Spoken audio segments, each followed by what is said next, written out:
Hey, are you a business owner, entrepreneur, or professional? If so, we want you to apply to be a featured guest on our show. My name is Adam Torres, and I host the Mission Matters series of podcasts. I've recorded over 3,000 episodes, and we are just getting started. How do you know if you'd be a good guest to be on the show? Well, only one way to find out, and that's to apply, but I'm going to let you in on a little secret. We want guests that have a story to tell, guests with a brand, a product, or a service that can benefit my audience of listeners. If this sounds like you, go to missionmatters.com and click on Be Our Guest to apply. I'd love to talk to you and get to know more about your story. Again, head on over to missionmatters.com and click on Be Our Guest to apply. All right, now let's get into the show. Hey, I'd like to welcome you to another episode of Mission Matters, your source for all things business. My name is Adam Torres. You can follow me on Instagram at AskAdamTorres. Keep up with my book releases, book tour schedule, signings, all that other good stuff. Always love to connect with you there. And as always, if you'd like to apply to become a co-author of one of my upcoming books, just head on over to the website, missionmatters.com, and click on Become an Author to apply. All right, so today I have Kevin Sneddon on the line. He's founder and managing director at the private client team and network at Compass. Kevin, welcome to the show. Hi, Adam. Thanks for having me. Appreciate it. Great to have you on, and excited to get into today's topic. I mean, you have a unique vantage point over there at Compass. I mean, big company, very well known. And today we're going to talk about the COVID impact on residential real estate. So I guess one of the places that we should start is, what have you been seeing? I mean, how's the market been overall? It's been incredibly unique and dynamic. I think everybody everywhere in the world, due to COVID, has sort of had a deep think about, how they want to live and where they want to live. Everybody. Let's talk about the luxury real estate market, where I know that you really specialize in. I mean, so what has the movement been like that in that market?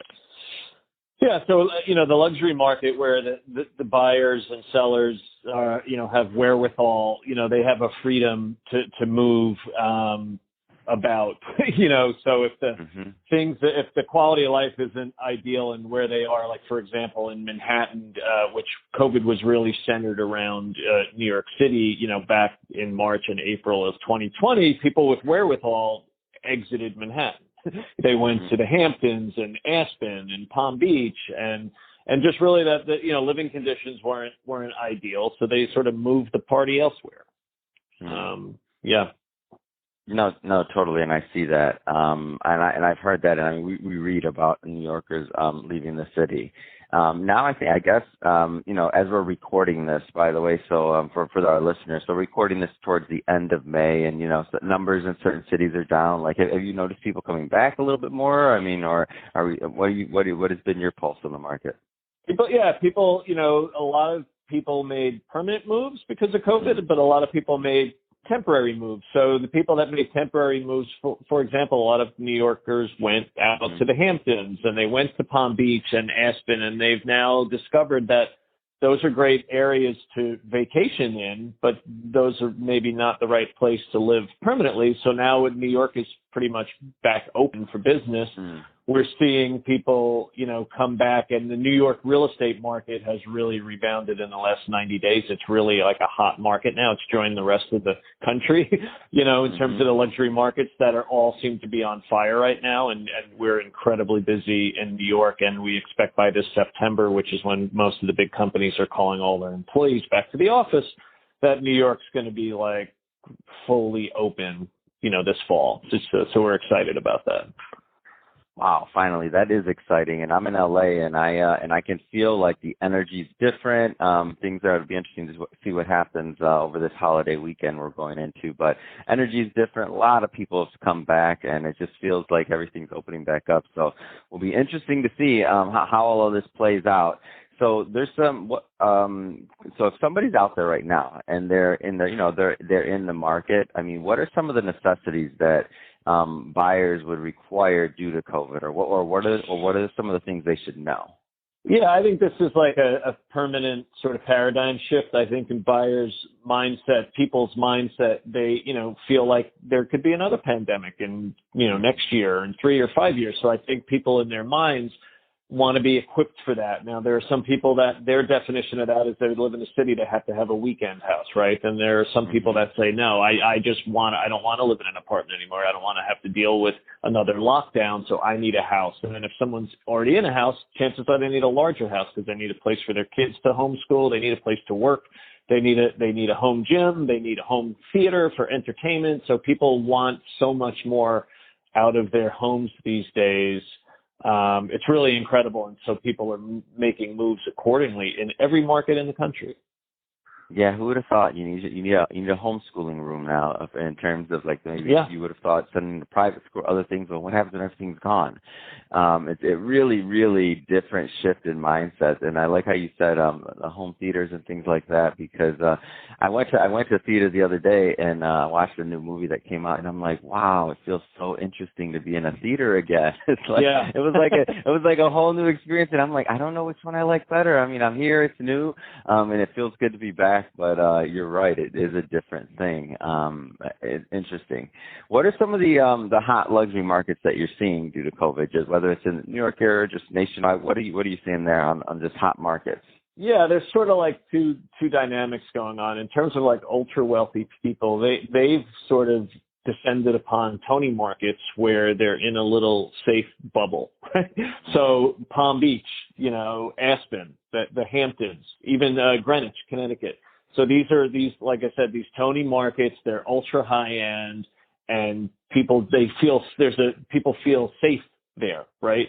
And they're surrounded by other very wealthy people, and the markets are small. So there's not too high a concentration of people. So, and they're gorgeous places to spend time, right? So for all those reasons, those markets, they're the hottest markets in the country. And parts of California fit into that as well. But Aspen is really extremely hot.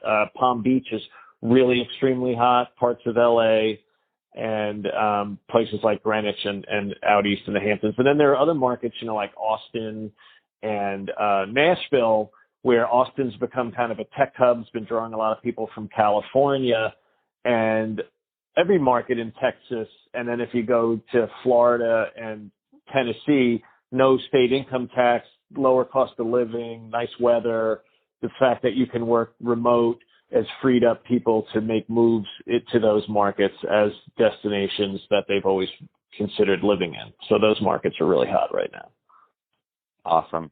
So tell us a little bit more about the private client team and network over at Compass. So what you specialize in, your team, areas, geography. Give us a little bit of that background. Yeah, sure. So for my private client brand is basically a promise to elevate the broker experience for clients. So, I deal with a lot of, ultra high end clients that are discerning people and have special needs, and we service those folks at a high level. And I've taken it to multiple markets because people like to travel with a good broker. So markets that are connected, I started working in Manhattan and then dealing in the Hamptons, and I'm dealing with the same clients in multiple markets. And now our team is primarily New York City and Greenwich, which is where I live. And those markets are, very connected. When COVID hit last year, people fled New York City, and a lot of them came to Greenwich. So we were able to be on the receiving end of that and understood where they're coming from and can help them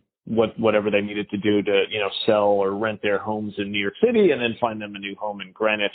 And I came to Compass in 2018 to launch not only this team, but this network. And I've partnered with like-minded top brokers in 40 luxury markets across the country, all within Compass, to create the private client network. And we provide a seamless experience for a client that, has a portfolio of 3 to 5 plus residential properties. So if someone came to us and said, I want a townhouse in New York City and a ski house in Aspen and a condo in Miami, the private client network could handle that in a seamless way. And that's an elevated level of service that you really can't find in residential real estate today. That's awesome. So, Kevin, if somebody is listening to this right now and they want to learn more about working with you and your team, I mean, what's the best way for them to reach out and do that? Yeah, they can just, we have a website, theprivateclientnetwork.com. Our private client team website is privateclientbrokers.com. I'm kevin.sneddon@compass.com. Feel free to get in touch, and we'd be happy to help you anywhere in the U.S. Fantastic. Well, Kevin, really appreciate you coming on the show today and sharing more about all the great work that you're doing over there at Compass and giving us some updates on the real estate market and what people are doing in New York and otherwise and what markets are hot. So great conversation there. And to the audience, as always, thank you for tuning in. Hope you got a lot of value out of this. If you did, don't forget, hit that subscribe button. We definitely want you to be a return listener and visitor. And Kevin, thanks again for coming on the show. It's been a pleasure. Sure, thanks. Loved it, Adam. Thanks.